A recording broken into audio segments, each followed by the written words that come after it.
Ah.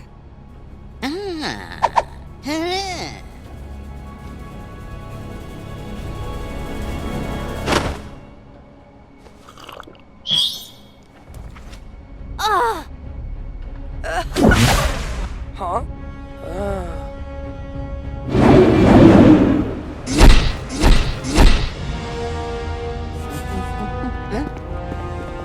Huh?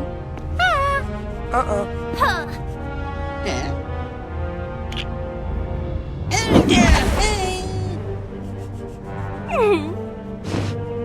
Mm.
Lego Harry Potter walkthrough for spacedupgames.com, and this is the Thief's Downfall level, and is the first level of Year 7 Part 2, and the whole goal is to steal the Horcrux from Bellatrix's bank.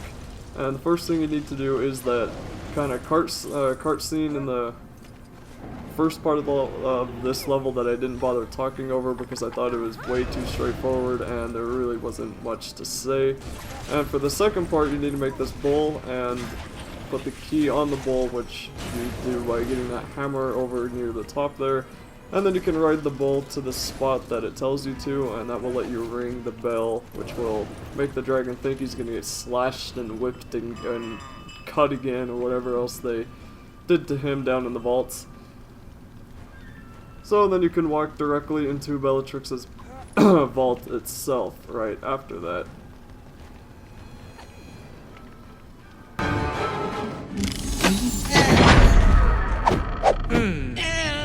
What? Huh?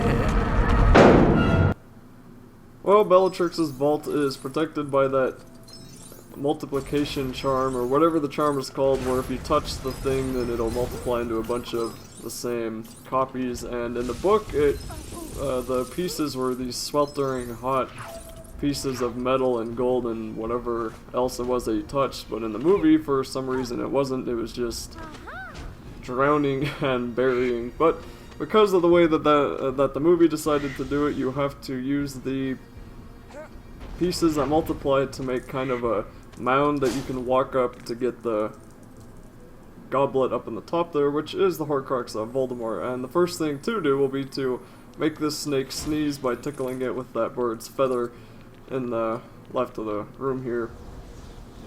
And I don't think that in the movie they ever said that the goblet was Hufflepuff's goblet. Maybe they did, but I'm pretty sure that they didn't, which kind of annoyed me, because in the book they did. And although in the book Dumbledore told Harry what all of the pieces could be, because Voldemort wanted them to be great, meaningful, or powerful pieces, or pieces that had something to do with something. But anyway, it doesn't really matter. So just use Parseltongue on this, and that will make this hand come down and throw you another goblet which is not the same one, and it doesn't matter which one you try to pick up, none of them will be the right one. But you try to pick up all the fake goblets, and then eventually a mound will start to form, and then you can build another thing here to the left, which you'll need the goblin to use his key on. And then you're going to have to use Ron's Illuminator and bring that light up to the Devil's Snare, or the vine that they call it the vine in this game. It was Devil's Snare in the first Harry Potter game. Anyway, you have to use it on that vine there, and then put the light into the lamp, and that will get rid of the vines up on the top, which will let you jump up to the top, and you'll have to use Hermione's bag to be able to pull out the sword and actually pick up the goblet itself.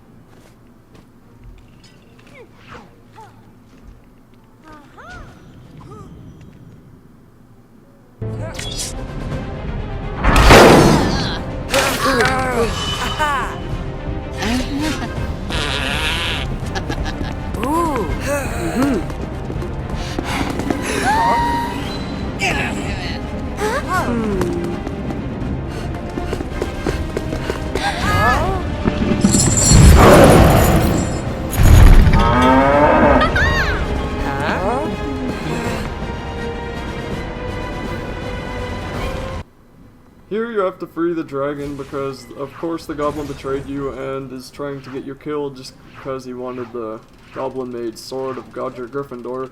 And to do that, there are 4 of these chains, or these keys, that you kind of have to move, I guess rods you could call them, that you have to move out of the way.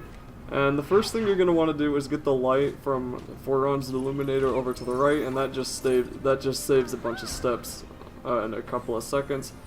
The first thing you'll be able to get down will be this one that you have to use Hermione's bag on, and then you use the pickaxe to hammer off the rocks, and both of you need to move the rods out at the same time. And then you can do the same thing with this middle one, which you don't have to do anything special with. And then over here you have to use the goblin to bring the lamp down, and then use Ron's Illuminator to put the light into the lamp, and then move the lamp back up.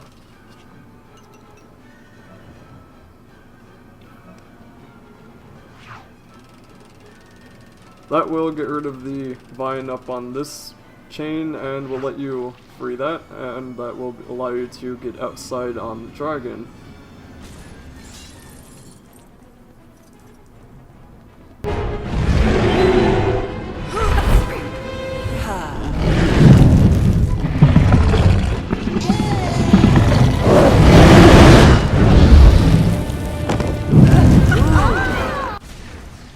Here you have to shoot the goblin that appears up on the top up there, and there's actually 5 of them.